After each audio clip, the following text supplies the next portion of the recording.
So we're moving into Excel Lab 2 here. So just as a reminder, you need to have the downloaded file for this. You can't just click on it and use like the cloud or virtual version of Excel. It needs to be on your desktop. And you can get a copy of Excel for free from our school. If I talk about shortcuts in Windows, I will give you Mac users a heads up. You can always type the shortcut into Google and just ask what is the equivalent in a Mac, and you will find it that way. I just don't remember it usually off the top of my head because I don't use a Mac. But all the formulas that we type in, those should be the same for Windows and Mac. It's only just shortcuts. Okay, so just a reminder on all those things.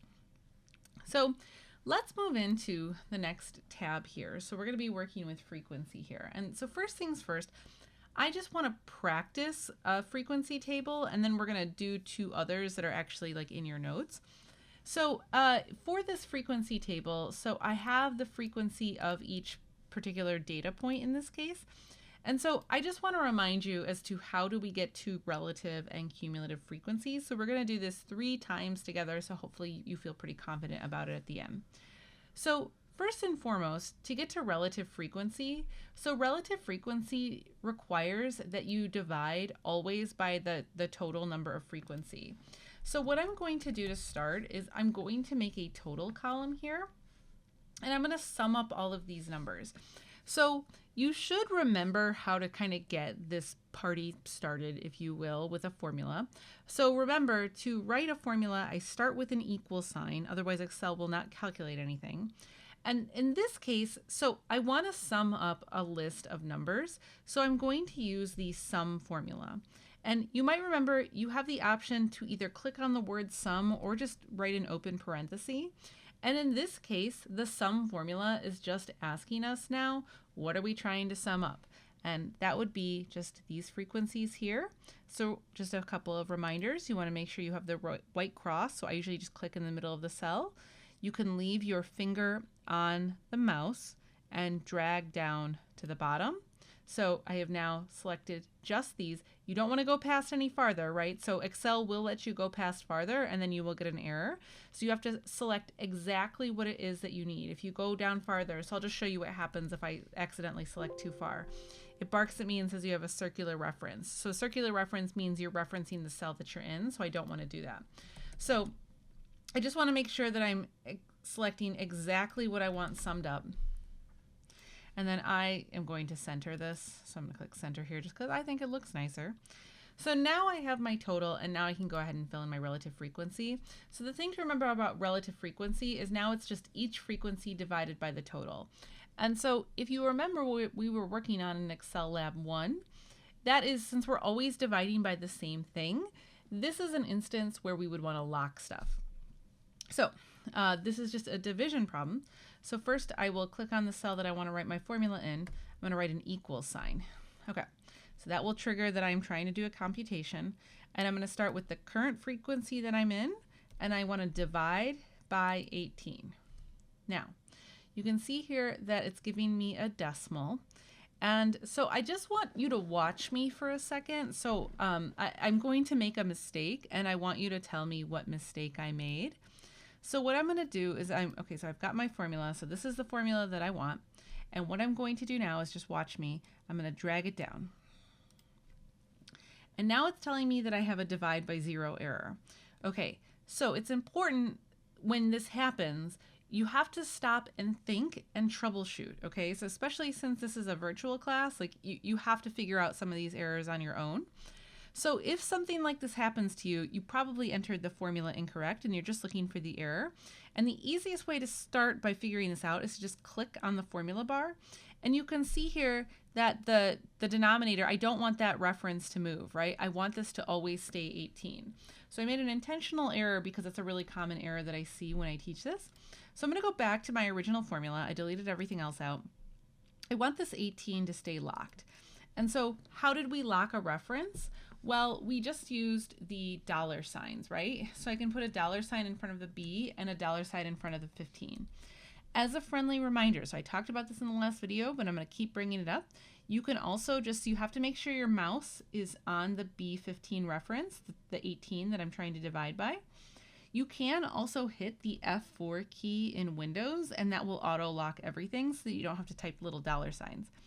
So now I should be able to drag this. And remember, the drag will happen from the black cross, drag down.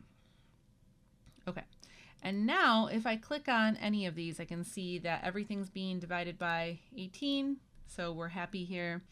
And I don't like these decimals, so I would like to just make this maybe 2 decimals. So remember, you can click on this thing here to decrease your decimals. So we could do that, or we could turn it into percentages. Your call. So that's relative frequency. So next we're going to work on cumulative relative frequency. So cumulative relative frequency, so we're always summing up the previous column. So in the first column we have nothing but we're just going to start the square one. So just start with your relative frequency. Everything after that builds on the previous entry. So I take the previous entry's cumulative frequency plus the current relative frequency. And this is another formula that should be draggable. And in this case, I need everything to move freely, so I don't need to lock anything.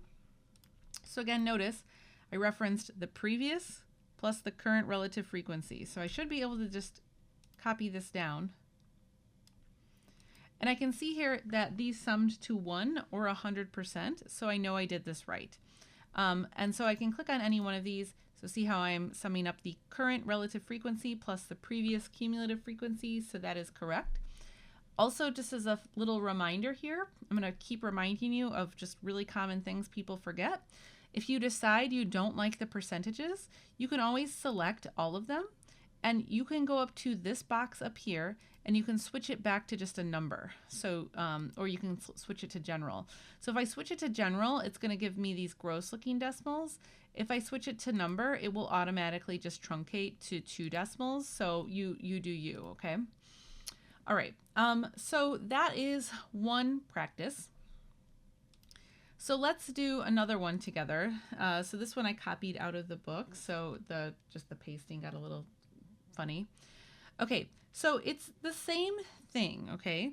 First things first, so we're gonna do this in pieces together now, okay? So I'm gonna walk you through this and I'm gonna tell you when to pause. So first things first, we need to sum all of the frequencies, okay? So we need to get a total. So pause here, get your total, see if you get the same thing I get. As a reminder, math is not a spectator sport. I promise you, if you don't practice this by yourself, you will not learn it. So it's better to pause and actually try it. So I'm going to type in sum with the open parenthesis. Now remember, you need to select only what you see in front of you. If you go down too far, you will get a circular reference. So you do want to make sure you can see that I've got the little dotted box, so I can see that I'm summing up exactly what I want. So my total here was 100. So this is actually the same soccer example that we did in the previous notes. So we're just duplicating that table. Okay, so the next thing that you're going to do is you're going to compute the relative frequencies. So you're going to take each frequency divided by this 100. And I want you to do it via cell references. You do not divide by the number 100. You need to do it by referencing cells and get that practice. So set up the next calculation, drag it, and then hit play when you're ready. Okay, so to set up my relative frequency, so I do it all by cell references. So I take the 5 here, and then I divide by the cell reference that contains 100. And so now, so notice that my cursor is actually already blinking next to the B10. And you may have already remembered that you wanted to lock B10. So if there's a cell that I know right away when I click it, I want to lock it, I can just go ahead and hit that F4 key or put the dollar signs in front. I think the F4 key is super handy to get used to, so I would encourage you to practice using that shortcut. Okay, so there's my relative frequency, and then I should be able to just drag this whole thing down. So you can double check your numbers against mine. I can do a quick check to see that this reference got locked, so we're good to go. So cumulative frequency, let's go through this again. So you always start with the same relative frequency, that's always your starting point. But after you set up the first one, you reference the previous cumulative frequency, and then you add the current relative frequency. So you should be able to finish that on your own. So go ahead and set up that formula, and then we will, and then hit play when you're ready. Okay, so now I'm just going to drag this formula, And so this is kind of a fun one, I think, also just to think about what it is that we actually did, because, you know, Excel is, I always say when I teach a math class, like, be careful you're not in computer mode. And this is actually a great example, because you might look at this and say, oh my gosh, it says 2, I must have done something wrong. So remember, this is not actually a real entry. This is just where all the sums are. So that 2 is not needed. So the last entry of the true table ends at 1. So we're good to go on this. Okay, so now let's go to the example that is actually in your notes. So I have here now a whole frequency table, and I want you to fill the whole thing out totally on your own. So this is now just to make sure that you've really got the concept behind this. So go ahead, pause here, fill in your frequency table, hit play when you are ready to go. Okay, so first things first, we need to come up with our sum. So now notice in this case, Excel is doing that funny thing where it's like covering up the last entry, but that's fine. I can see the little dotted box on the outside. Excel just does this, and you have to get used to it.